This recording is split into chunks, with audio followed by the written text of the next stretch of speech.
성경 말씀 읽어드리겠습니다. 마태복음 13장 1절부터 23절입니다. 읽어드릴 말씀은 18절부터 23절까지 읽어드리겠습니다. 그런즉 씨 뿌리는 비유를 들으라.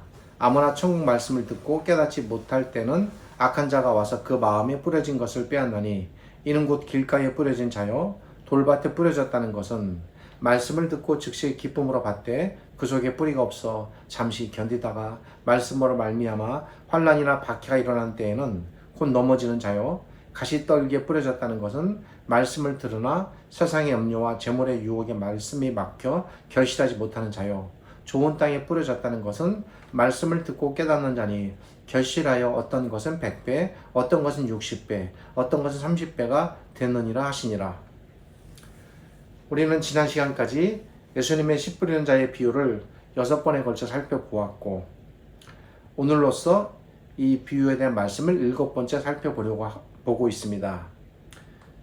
계획으로는 오늘 말씀을 마지막으로 마무리하려고 했는데 준비하는 과정에서 그렇게 되지를 못했습니다. 오늘 말씀을 드리고 조금 더 한두 차례 말씀을 드려야 할 것 같습니다.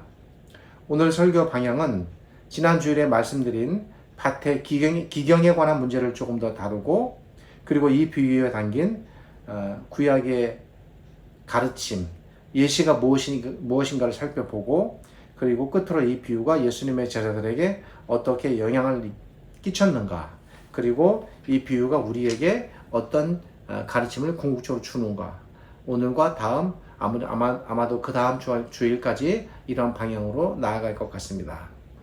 지난 시간에 말씀드린 좋은 땅의 기경에 관한 문제를 잠시 되짚어보고 그리고 이를 근거로 이 비유와 연관된 구약의 가르침을 살펴보겠습니다. 지난 시간에 좋은 땅을 위한 기경에 관해 말씀을 드리면서 한 가지 분명하게 말씀드린 것이 있습니다. 그것은 좋은 땅은 내가 만드는 것이 아니다. 좋은 땅은 하나님께서 나를 하시는 과정을 통해서 만드시는 것이다. 이것이었습니다. 그런데 사람들은 이와 연관해서 자꾸 신앙적으로 오해하는 일이 발생한다고 말씀을 드렸습니다. 좋은 땅은 내가 나의 어떤 노력으로 나의 힘으로 만들어지는 것이 아닌데 신자분들은 자꾸 좋은 땅을 내가 만든다. 좋은 땅을 만들기 위해서는 내가 반드시 무엇인가를 해야 한다. 좋은 땅이 되기 위해서는 내가 무엇이 되어야 한다. 라는 식으로 좋은 땅이 되기 위한 조건을 자꾸 스스로에게 부과시켜서 자신을 올가맨다는 것입니다. 그렇지 않습니다. 좋은 땅은 내가 무엇을 이루고 무엇을 행하고 무엇이 되어서 좋은 땅이 되지 않습니다. 좋은 땅은 결코 나의 종교적인 행위나 종교적인 공로나 종교적인 업적이나 종교적인 신분으로 얻어지는 것이 아니라고 말씀을 드렸습니다. 만약 예수님께서 말씀하시는 좋은 땅이 이러한 조건을 통해 이루어지는 것이라면 그렇다면 평생을 신앙생활 하면서 아무런 종교적인 공로나 업적을 얻지 못한 신자분들, 교회 안에서 또 아무 주목을 받지 못하는 직분 없는 신자분들, 그런 분들은 결코 좋은 땅을 이루지 못한 사람들이 됩니다. 그래서 그들은 하나님께 아무 좋은 땅의 열매를 드리지도 못합니다. 좋은 땅이 만약 이런 종교적인 행위나 업적이나 신분으로 이루어지는 땅이라면 교회 안에서는 많은 일을 하고 많은 공로를 쌓고 높은 신분을 유지한 사람일수록 더 좋은 땅에 가까이 갈 수 있다라는 이런 논리가 됩니다. 결코 그럴 수 없습니다. 신약의 예시가 이 사실을 알려줍니다. 만약 이런 논리라면 예수님 당대에 좋은 땅을 이루기 위한 그 노력에 있어서 얼마나 그들이 애쓰고 힘써 노력을 다했습니까? 그들만큼 좋은 땅을 이루기 위해서 노력한 사람들 없습니다. 누구입니까? 바리새인들입니다. 종교적인 성과나 업적이 뛰어났습니다. 당시 바리새인만큼 높은 종교적인 신분을 유지한 사람도 없습니다. 따라서 좋은 땅이 이러한 조건으로 이루어지는 것이라면 예수님 당대에 그런 바리새인들이 예수님의 기준에 맞는 좋은 땅의 사람들이 된다라는 결론이 됩니다. 그러나 여러분 예수님의 판단은 어떠했습니까?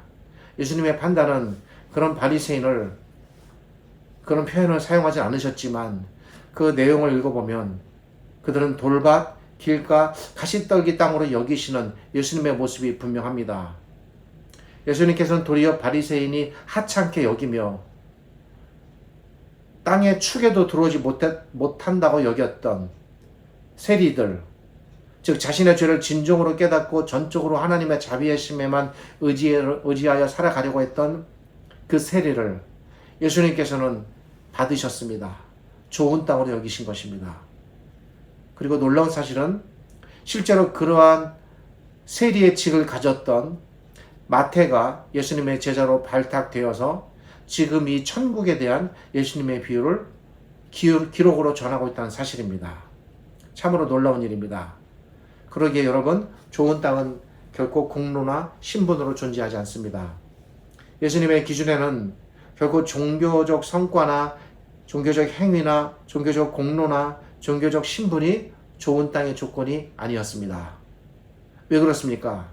그것은 지난 시간에 말씀드렸듯이 좋은 땅은 행위의 문제가 아니라 신분의 문제가 아니라 마음의 문제였기 때문입니다. 마음이 진정으로 기경되지 않는다면 결코 좋은 땅은 만들어지지 못합니다. 우리가 읽은 19절부터 22절 안에 좋은 땅이 될 수 없는 몇 가지 경우를 말씀하십니다. 내용은 이렇습니다.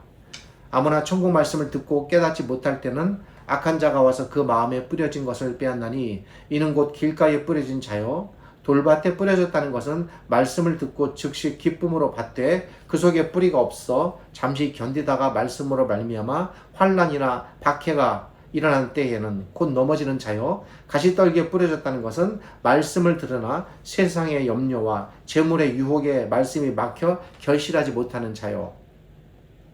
여러분, 이 말씀을 잘 들여다보십시오. 너무나 쉽고 명료하여 또 다른 해석이 필요하지 않은 말씀입니다. 좋은 땅이 되지 못하고 길가, 돌밭, 가시떨기 땅이 되는 이유는 무엇입니까? 종교적인 성과나 업적이 없어서입니까? 어떤 신분에 도달하지 못해서입니까? 아니었습니다. 그 이유는 각각 다양하게 악한 자의 침탈로 인한 마음의 상실, 환난이나 박해를 견디지 못하는 마음, 세상의 염려와 재물의 유혹을 받아 이끌리는 마음 등으로 나타나지만 이 모든 것들의 공통점이 무엇입니까? 그것은 바로 마음이었습니다. 마음을 잃은 것입니다. 하나님께서 좋은 땅을 만드시기 위해 기경을 하셨으나 악한 자, 즉 마귀에 의해 마음을 상실당했으며 하나님께서 좋은 땅을 만드시기 위해 기경을 하셨으나 환난이나 박해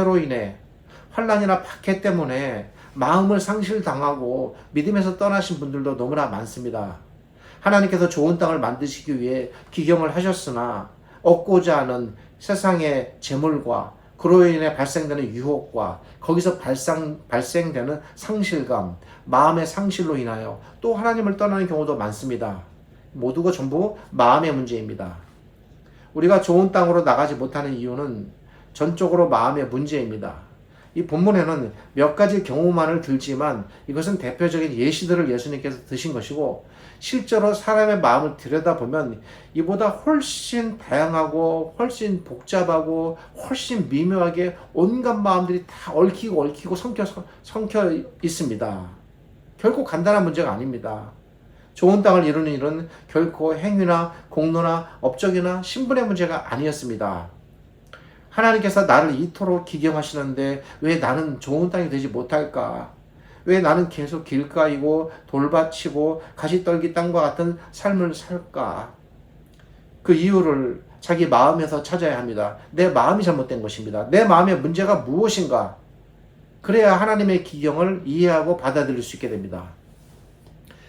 그러기에 하나님의 기경은 마음의 기경이며 신앙은 다른 것이 아니라 마음을 공부하는 과정입니다.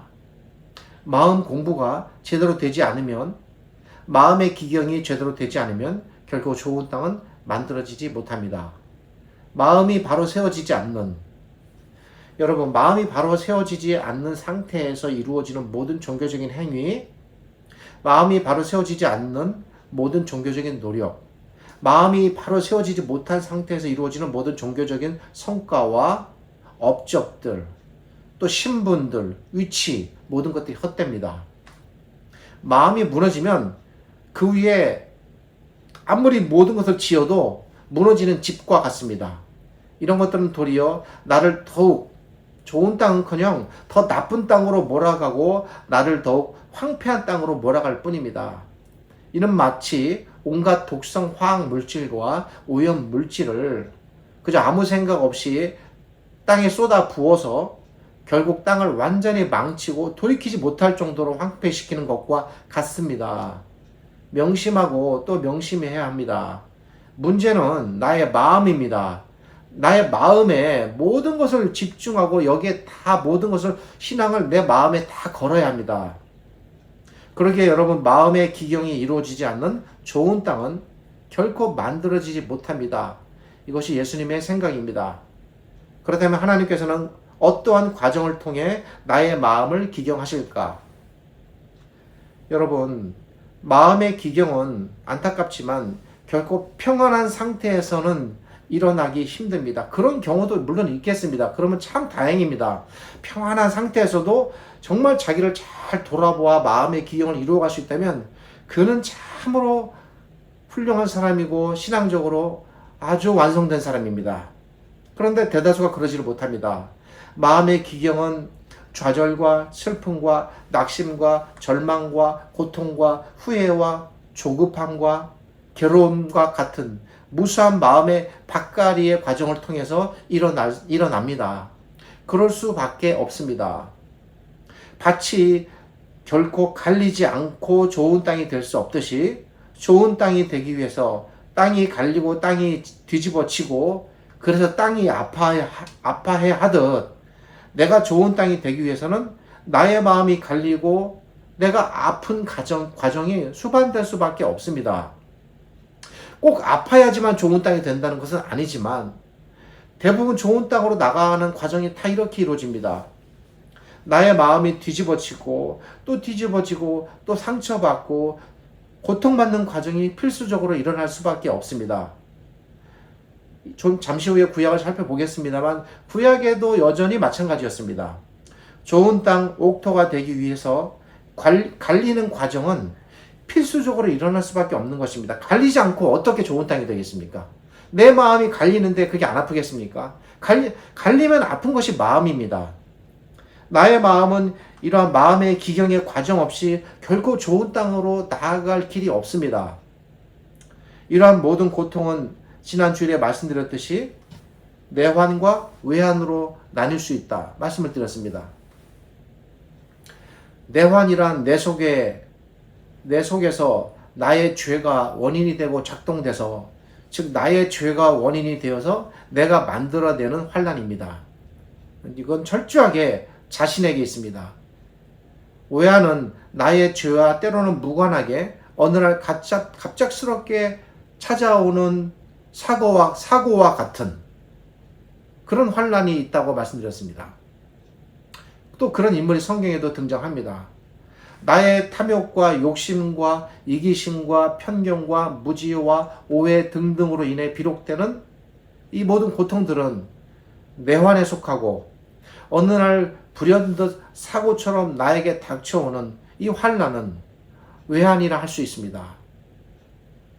문제는 우리가 살아가면서 끊임없이 이 내적인 환난과 외적인 환난에 우리가 직면한다는 것입니다. 그렇게 우리는 나약한 존재들입니다.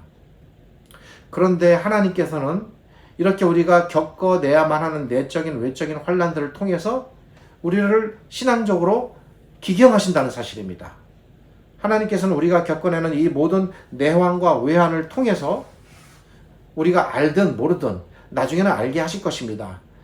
갈아내고 뒤집어 엎어 계속 좋은 땅으로 갈아내고 계십니다. 하나님께서는 우리가 겪는 이 모든 내환과 외환을 통해 우리 속에 있는 갈아내시면서 발견되는 것들이 있죠. 뭐겠습니까? 이 쟁기를 자꾸 걸리게 만드는 게 있습니다. 가려고 그러면은.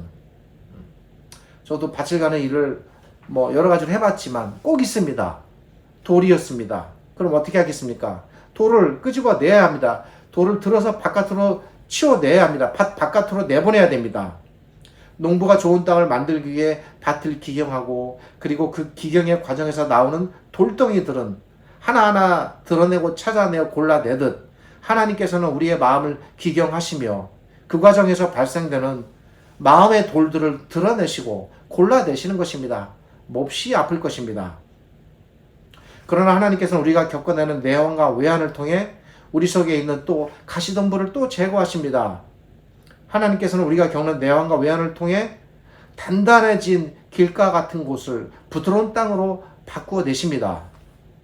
하나님께서는 우리가 겪는 이 모든 내환과 외환을 통해 우리를 기경하십니다.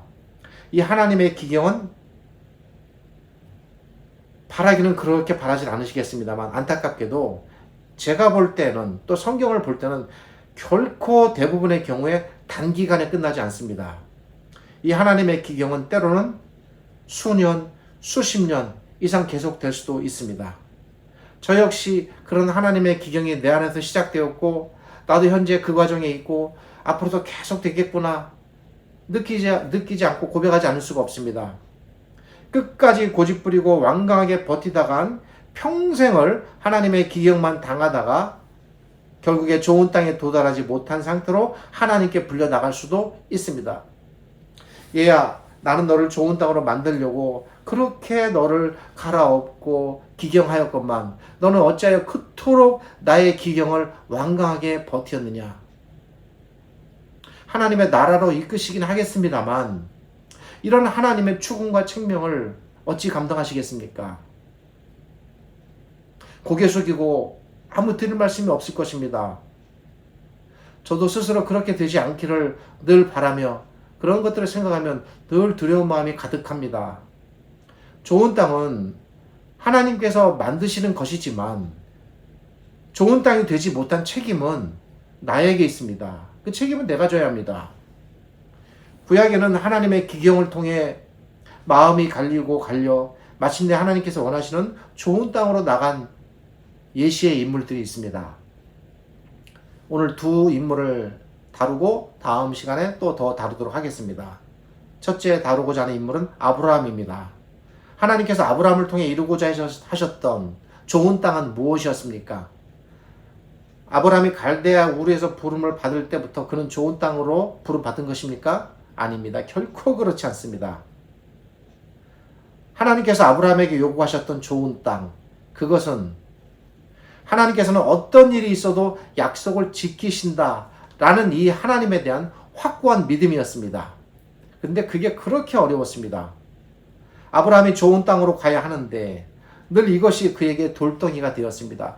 파내면 또 돌덩이가 나오고 파내면 또 돌덩이가 나오고 하나님도 너무 힘드셨을 거라 생각이 됩니다. 그러면 하나님께서는 그거를 또 끄집어내고 또 끄집어내고 그리고 또 갈아내시고 또 기경하시고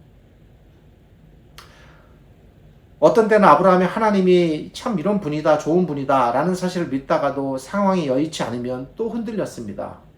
또 돌이 나옵니다. 이렇게 반복하기를 그는 25년을 지속했습니다. 하나님께 부름받기 그 전에 75년의 삶은 말할 것도 없고 부름받은 이후에도 25년입니다.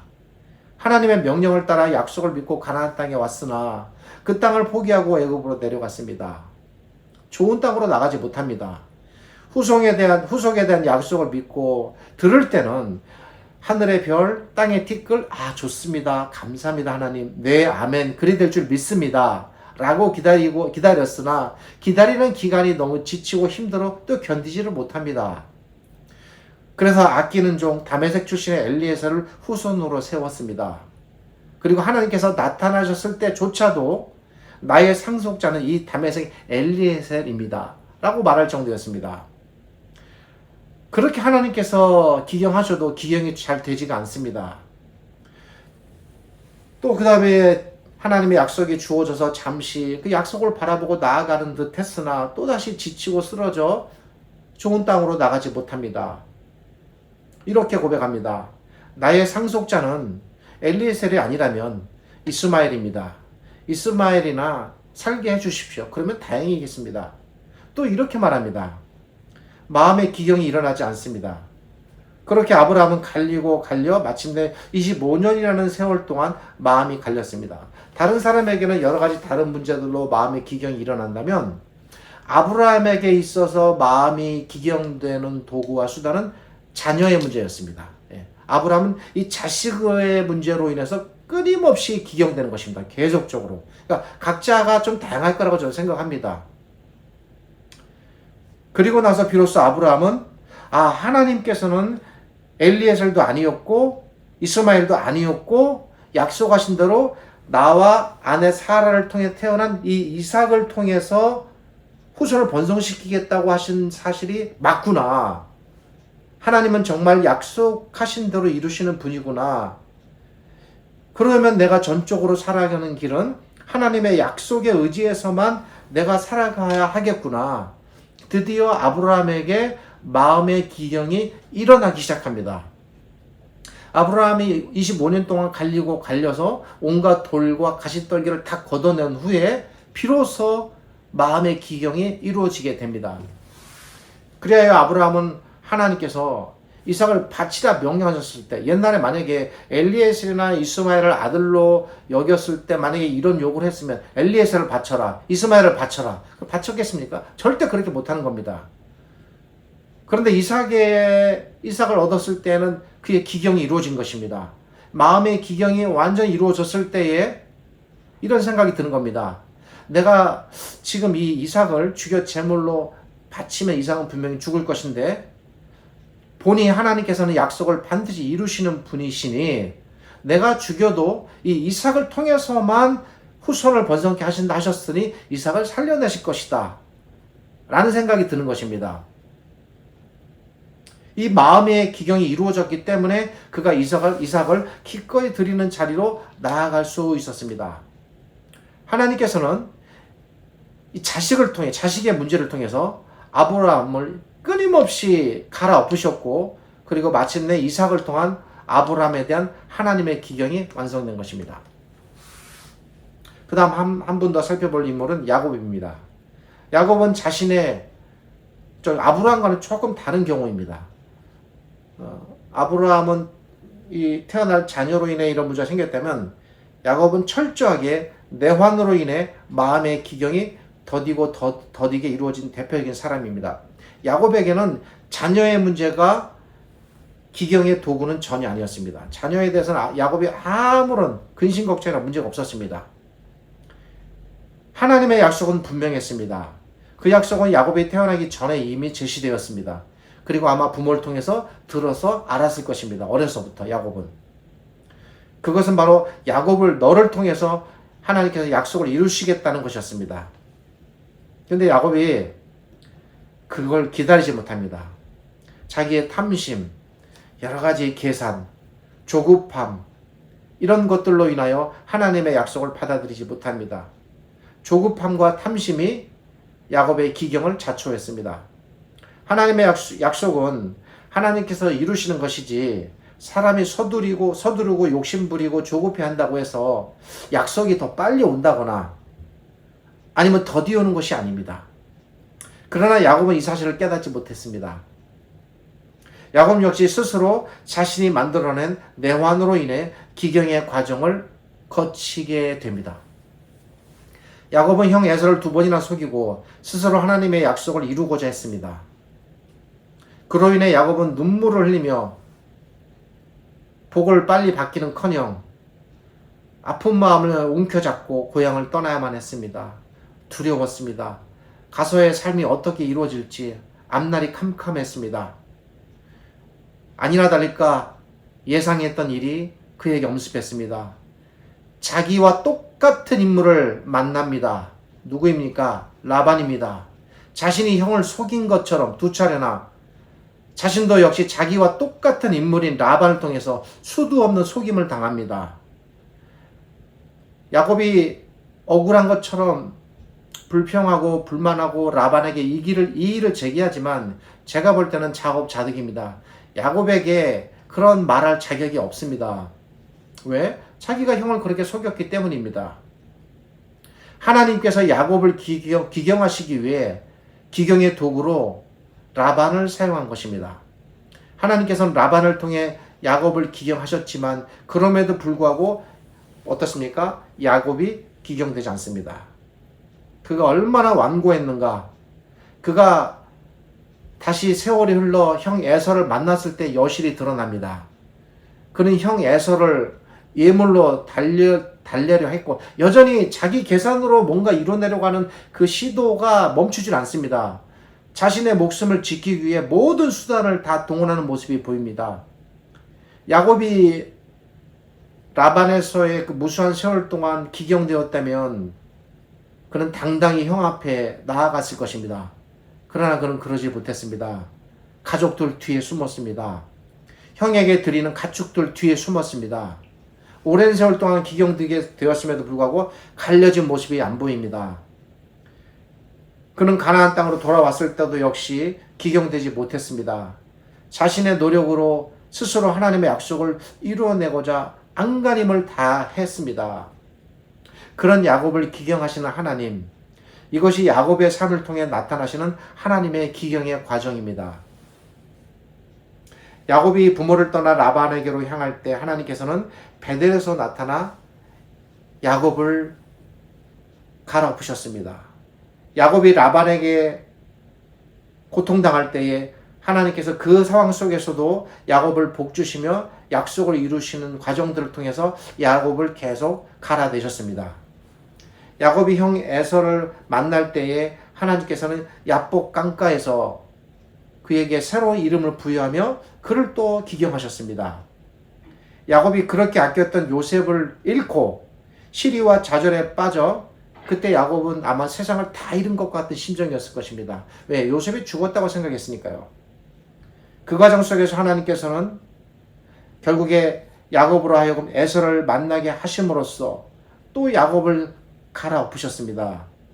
이 모든 하나님의 기경들을 통해 야곱은 평생 동안 갈리고 또 갈려야만 했습니다. 내환은 때로 외환보다 더 무서운 것입니다. 더 기경이 안 되는 것이 이 내환의 문제입니다. 그렇게 무수한 기경의 세월을 통해 야곱은 마침내 좋은 땅에 이르게 됩니다. 야곱에게 이루어진 좋은 땅, 그것은 무엇입니까? 그것은 하나님께서는 스스로 약속을 이루시는 분이시다. 이 단순하지만 이 한 가지 사실이었습니다. 이게 안 받아들여진 것입니다. 야곱은 무수한 기경의 세월을 통해 나는 나의 노력으로 결코 하나님의 약속을 내가 이룰 수가 없구나. 약속은 오직 하나님께로부터만 나오고 약속의 완성도 오직 하나님께로부터만 나온다.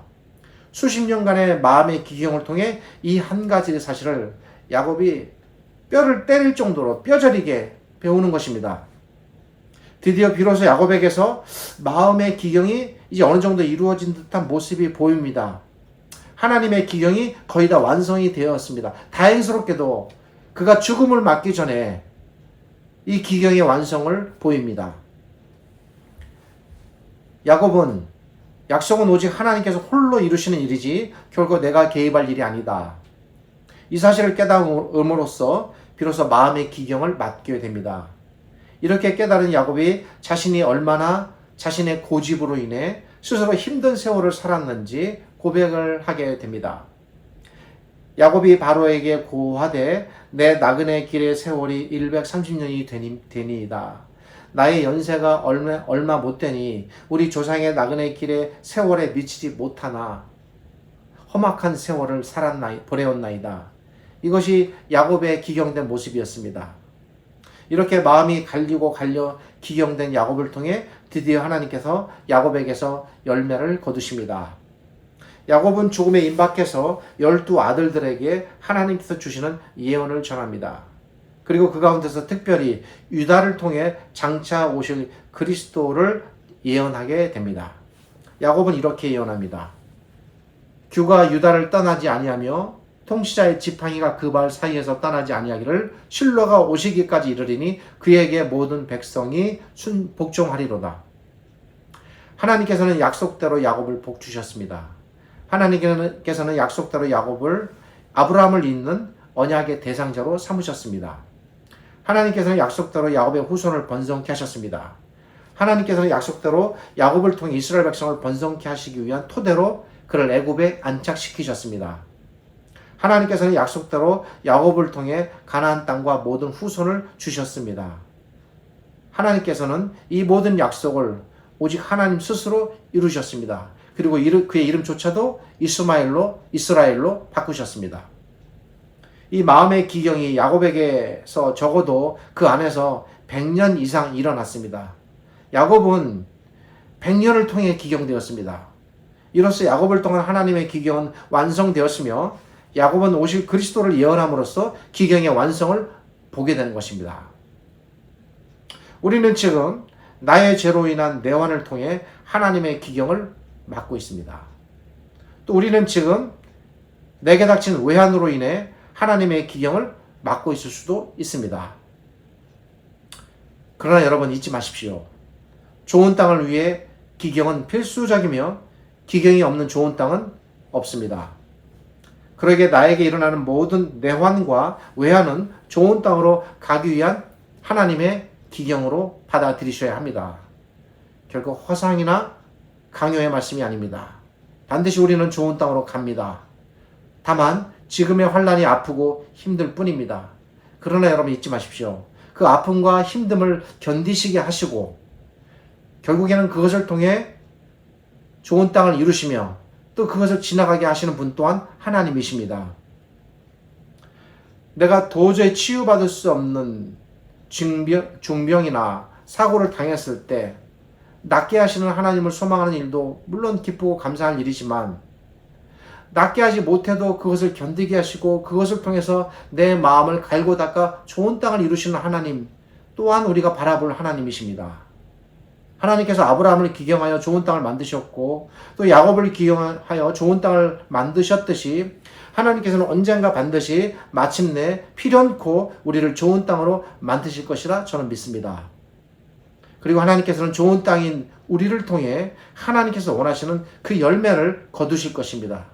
그런 열매가 구약의 다른 여러 예시들에서 나타나고 또 사랑하는 제자들에게서도 나타납니다.